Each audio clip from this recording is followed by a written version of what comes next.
നബി കരീം സല്ലല്ലാഹു അലൈഹി വസല്ലം നാളെ പരലോകത്ത് അള്ളാഹുവിൻ്റെ മുമ്പിൽ നടത്തുന്ന ഒരു പരാതിയെക്കുറിച്ച് വിശുദ്ധ ഖുർആൻ നമ്മെ ബോധ്യപ്പെടുത്തുന്നുണ്ട്.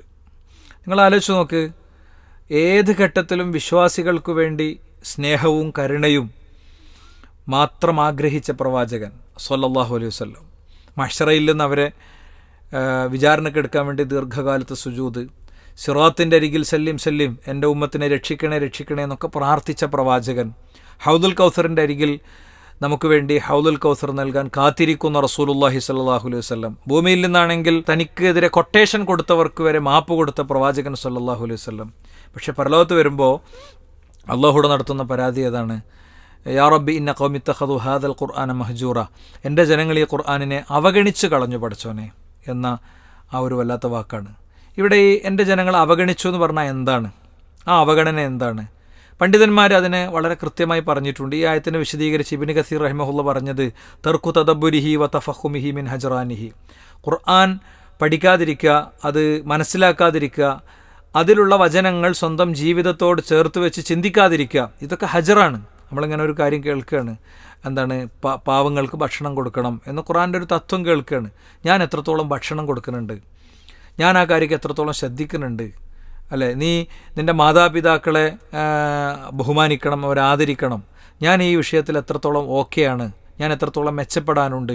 ഇങ്ങനെയുള്ളൊരു ആത്മവിമർശനത്തോടു കൂടെയുള്ള ഖുർആനിൻ്റെ പഠനം ഇല്ലാത്തൊരു വ്യക്തി ഇത് അവഗണിച്ച ആളാണ് എന്നാണ്.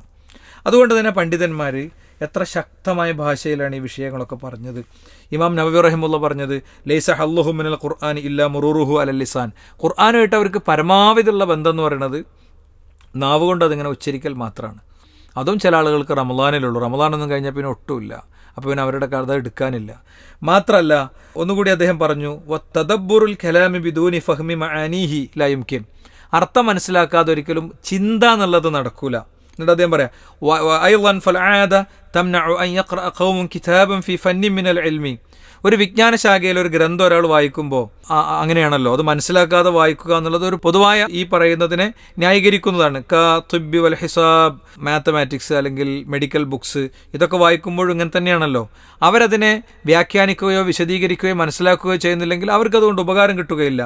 ഫകൈഫ ബി കലാമില്ലാഹി അല്ലദീ ഹുവ ഇസ്മത്തുഹും, അവർക്കുള്ള സുരക്ഷിതത്വമായി മാറേണ്ട, നജാത്തുഹും അവർക്കുള്ള വിജയമായി മാറേണ്ട, സആദത്തുഹും അവരുടെ സൗഭാഗ്യമായി മാറേണ്ട, വഖിയാമു ദീനിഹിം വദുനിയാഹും അവരുടെ ദീനിൻ്റെയും ദുന്യാവിൻ്റെയും അവലംബമായി മാറേണ്ട ഗ്രന്ഥം അവർ അറിയാതിരിക്കുന്നത് ശരിയല്ലല്ലോ എന്നാണ്. അപ്പോൾ നമ്മൾ ഈ ഖുർആൻ പഠനത്തിന് പല പല വഴികൾ കൊണ്ടുവരും. അതിലൊരു വഴിയാണ് ഈ മെയ് 24 നടക്കാനിരിക്കുന്ന വിശുദ്ധ ഖുർആനിൻ്റെ പഠനം മുൻനിർത്തിയുള്ള ഖുർആൻ ഹദീസ് ലേണിംഗ് സ്കൂളിൻ്റെ പൊതുപരീക്ഷ. ഇതിൽ പഠിതാക്കൾ മാത്രമല്ല അത് എഴുതാറുള്ളത്, അതിലെഴുതിയിട്ട് പിന്നെ പഠിതാക്കളാവുകയാണ് ചെയ്യുക. മനസ്സിലായില്ലേ? പല ആളുകളും ഖുർആൻ ഹദീസ് ലേണിംഗ് സ്കൂളിൽ പഠിതാക്കളായി വരുന്നത് അങ്ങനെയാണ്. സൂറത്തു ഹജ്ജാണ് നമ്മൾ ഇത്തവണ പരീക്ഷയുടെ സിലബസായി കണ്ടിട്ടുള്ളത്. അപ്പോൾ എല്ലാവരും അത് എഴുതാൻ ശ്രമിക്കുക. വീട്ടിലെ മുഴുവൻ ആളുകളും എഴുതുക എന്നാണ് ഇപ്രാവശ്യത്തെ നമ്മുടെ ഒരു ക്യാമ്പയിൻ. വീട്ടിലെല്ലാവരും എഴുതുക.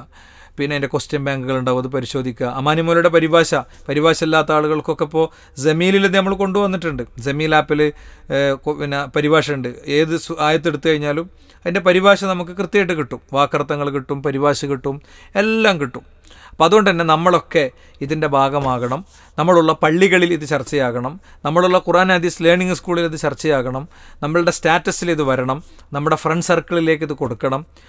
ഒരു വ്യക്തി ഖുർആൻ പഠനത്തിലൂടെ അയാൾ ദീനും ദുന്യാവും ഉയർത്തുകയാണ്, അയാളുടെ കാഴ്ചപ്പാടുകളെ അയാൾ ചെത്തിമിനിക്കുകയാണ്, അയാൾ പുതിയൊരു മനുഷ്യനായി മാറുകയാണ്.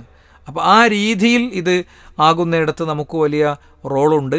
എല്ലാവരും ഈ ഒരു ഖുർആൻ ഹദീസ് ലേണിംഗ് സ്കൂളിൻ്റെ പഠന സംരംഭത്തെ ഏറ്റെടുക്കണമെന്ന് പ്രത്യേകം അഭ്യർത്ഥിക്കുന്നു. ഞാൻ പ്രത്യേകം പറയുന്നു, ഇതിൻ്റെ പ്രൈമറി പരീക്ഷ കഴിഞ്ഞ പിന്നെ ഫൈനൽ പരീക്ഷ ഉണ്ട്. പ്രത്യേകം റാങ്ക് ഹോൾഡേഴ്സിനുള്ള അവാർഡുകളൊക്കെ നമ്മൾ കൊടുക്കാറുണ്ട്. അതൊക്കെ പ്രചോദനങ്ങളാണ്, പ്രേരണകളാണ്. അപ്പം എല്ലാ തലത്തിലുള്ള ആളുകൾ, ചെറിയ കുട്ടികൾ, വീട്ടമ്മമാർ, സാധാരണക്കാർ, ഒരു നമ്മുടെ നാട്ടുമ്പുറത്തെ ഭാഷയിൽ പറഞ്ഞാൽ ദിവസവേതനത്തിന് പോകുന്ന ആളുകൾ തൊട്ട് പ്രൊഫഷണലുകൾ വരെ എഴുതുന്ന ഒരു പരീക്ഷയാണ്. എല്ലാവരും മിക്സ് ചെയ്തിട്ടുള്ള റാങ്ക് ജേതാക്കളാണ് പൊതുവേ വരാറുള്ളത്. അപ്പോൾ എല്ലാവരുടെയും പരിശ്രമം ഉണ്ടാവണം. അപ്പോൾ സ്വാഭാവികമായിട്ടും പരീക്ഷ നമ്മൾ രജിസ്റ്റർ ചെയ്ത് അതിന് സെൻറ്റർ കൊടുത്തിട്ടുണ്ടാവും. ആ സെൻറ്ററിൽ പോയിട്ടാണ് നമ്മൾ പരീക്ഷ എഴുതേണ്ടത്. ആ സെൻറ്ററിലേക്ക് പോകാനൊക്കെ മടി കാണിച്ച് പരീക്ഷ എഴുതാതിരിക്കുക എന്നുള്ളതൊന്നും ഉണ്ടാവരുത്. എല്ലാവരും പരിശ്രമിക്കുക. അള്ളാഹു അനുഗ്രഹിക്കട്ടെ. അസ്സലാമു അലൈക്കും വറഹ്മത്തുള്ളാഹി.